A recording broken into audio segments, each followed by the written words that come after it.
Prime Minister Mark Carney and Conservative leader Pierre Poilievre joined world leaders in celebrating Hamas's release of Israeli hostages who had been held captive since October 7th, 2 years ago. A Canadian think tank is warning the Liberal government that Canada works best when the federal government doesn't overstep by making decisions outside of its, quote, constitutional lane. Diplomatic relations between Canada and India seem to have been mending as the Liberals' foreign affairs minister traveled to the country, with both parties agreeing to cooperate more closely. Hello Canada, it's Wednesday, October 15th, and this is the True North Daily Brief. I'm Cosmin, Dzsurdzsa. And I'm Geoff Knight. We've got you covered with all the news you need to know. Let's discuss the top stories of the day and the True North exclusives you won't hear anywhere else. Prime Minister Mark Carney joined world leaders on Monday in welcoming the release of hostages under a U.S.-brokered ceasefire agreement between Israel and Hamas, describing the development as a, quote, fragile light of what might still be repaired after more than 2 years of war. The ceasefire negotiated by the United States, Egypt, Qatar, and Turkey has led to the release of 20 Israeli hostages and the freeing of hundreds of Palestinian detainees. It marks the first phase of a multi-step plan aimed at ending the conflict and establishing transitional governance in Gaza. Carney, attending the Summit for Peace in the Egyptian resort city of Sharm el-Sheikh, said the release of hostages was, quote, a moment of profound relief. He called it a turning point towards, quote, a lasting peace, urging both sides to uphold their commitments and ensure that humanitarian aid continues to flow freely into Gaza. Carney said in a statement, quote, for the Jewish people, this is a moment that holds two truths at once, a grief for what cannot be restored and a fragile light of what might still be repaired. We call on all parties to continue implementing the terms of the ceasefire agreement, including maintaining the withdrawal of Israeli troops and allowing sustained humanitarian assistance at scale into and throughout Gaza. In Canada, Conservative leader Pierre Poilievre praised the peace deal and the release of hostages, while expressing condolences for those killed in captivity. Poilievre said, quote, 2 years after Hamas's sadistic attack on innocent Israelis, the families of 20 hostages are finally able to hug their loved ones. We thank President Trump for his leadership negotiating a peaceful closure to this war and hope that it serves to bring lasting generational peace.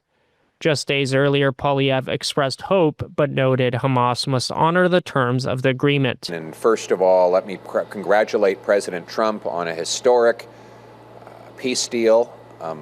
This could be the beginning of a very beautiful, peaceful period in Middle East history. Let's all hope it is.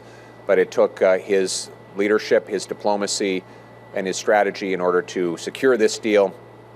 And it is up to Hamas now to respect its side, hand over all of the hostages, and disarm itself, stay behind the line, and allow the peace to go forward.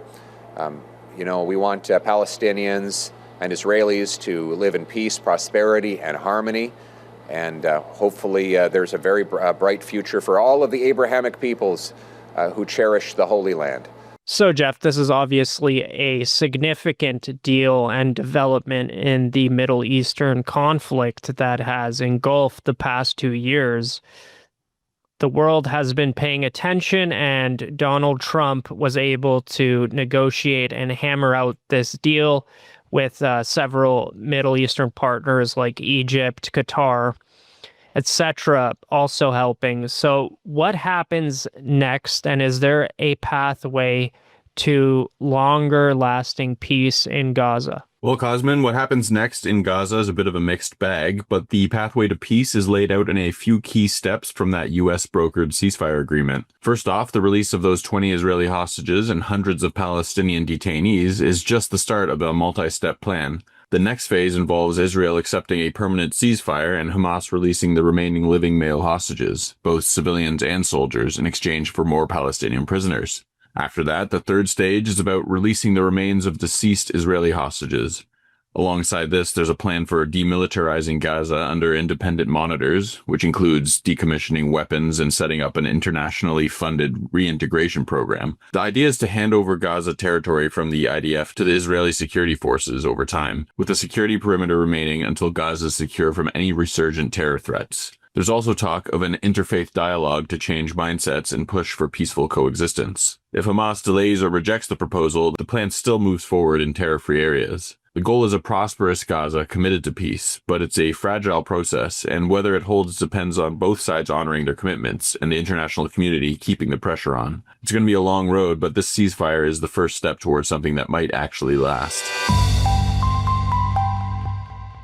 An economic think tank is calling on the federal government to remain in its constitutional lane as a means to achieve optimal success and to keep regional unrest at bay. Livio Di Matteo, a senior fellow at the Fraser Institute and co-author of the study, said, quote, Ottawa's increasing intrusions into provincial areas of responsibility have led to increased regional tensions and separatist threats in Quebec and Western Canada. The evidence is clear. The Canadian Federation works best, and national unity is strongest when Ottawa and the provinces stay in their own constitutional lanes. The study, published on Tuesday, aims to, quote, keep the peace between federal-provincial relations.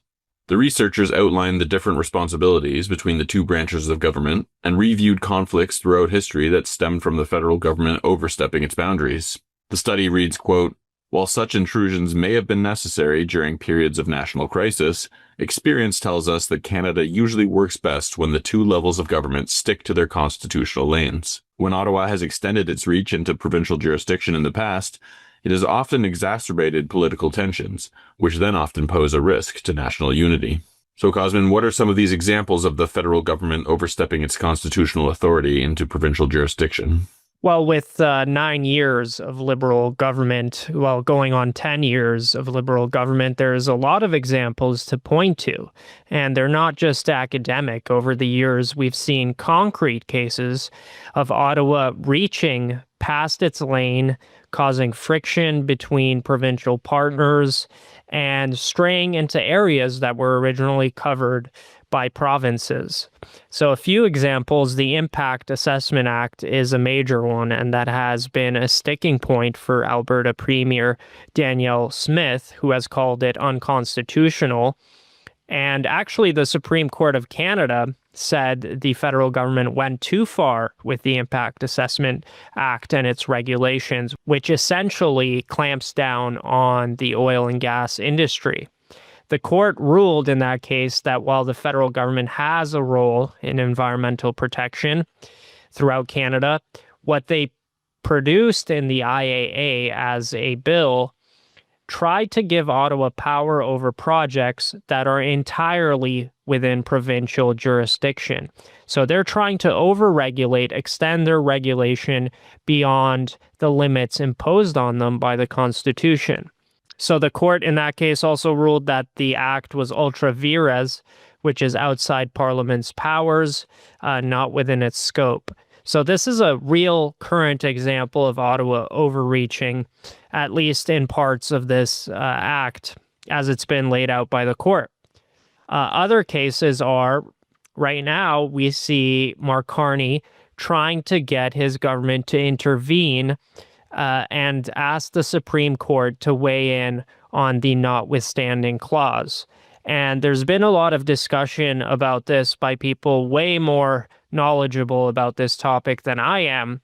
But essentially, historically, one of the reasons that the provinces signed on to the charter was because of the Notwithstanding Act. It was a requirement for them to do so, to agree to this spanning agreement that is the charter. So having the Supreme Court asking them to essentially limit the Notwithstanding Act threatens to break up the fragile confederation that we've established. Canada and India have fully restored diplomatic relations 2 years after a spat over the killing of Sikh separatist Hardeep Singh Nijjar, with Minister of Foreign Affairs Anita Anand meeting her Indian counterpart in New Delhi on Monday.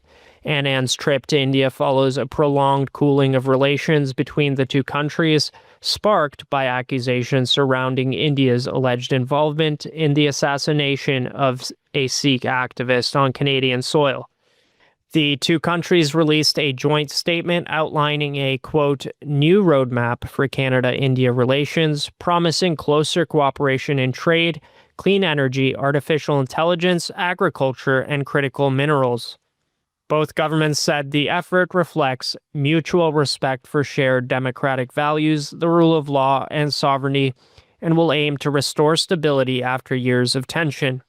The roadmap includes plans to restart ministerial-level trade and investment talks, relaunch the Canada-India CEO Forum early next year, and reestablish the Ministerial Energy Dialogue to promote cooperation in liquefied natural gas, green hydrogen, carbon capture, and nuclear energy. In a post on X, Anand said she and the minister had agreed on a, quote, joint work plan to elevate the relationship, emphasizing law enforcement collaboration and economic opportunities in energy, trade, and AI. The renewed engagement follows Prime Minister Mark Carney's September meeting with Indian Prime Minister Narendra Modi on the sidelines of the G7 summit in Alberta, where both leaders agreed to, quote, calibrated measures to rebuild trust and reappoint high commissioners. So looking back over the past year or more, India was one of the two countries, including China, singled out by name during Canada's foreign interference inquiries. But after 2 years of tense relations between these two countries, how do Canadians feel about reforming ties with India and its government? Yeah, Cosmin, Canadians are feeling pretty mixed about reforming ties with India after 2 years of tense relations, especially since India was called out in Canada's foreign interference inquiries. According to a survey by the Angus Reid Institute and the Asia Pacific Foundation of Canada, released on October 13th, 51% of Canadians think it was the right move to restore relations, while 22% see it as the wrong one. That's a 2-for-1 split in favor, but it's not unanimous. There's a lot of caution, too. 54% have an unfavorable view of India, and 59% think Canada should approach the relationship with at least some caution, if not seeing India as a potential threat downright. The survey also shows that priorities have shifted, with Canadians evenly split between wanting the rule of law, 52%, and trade opportunities, 48%, to be the focus. So while there's a majority okay with the restoration, there's still a significant chunk of people who are skeptical, especially given the recent history and the ongoing concerns about India's actions. It's a step forward, but it's not without its reservations. That's it for today, folks. Thanks for tuning in. You can stay on top of new episodes every weekday by subscribing to the Daily Brief on iTunes and Spotify. Also, while you're at it, make sure to hit us with a 5-star rating and please leave a review.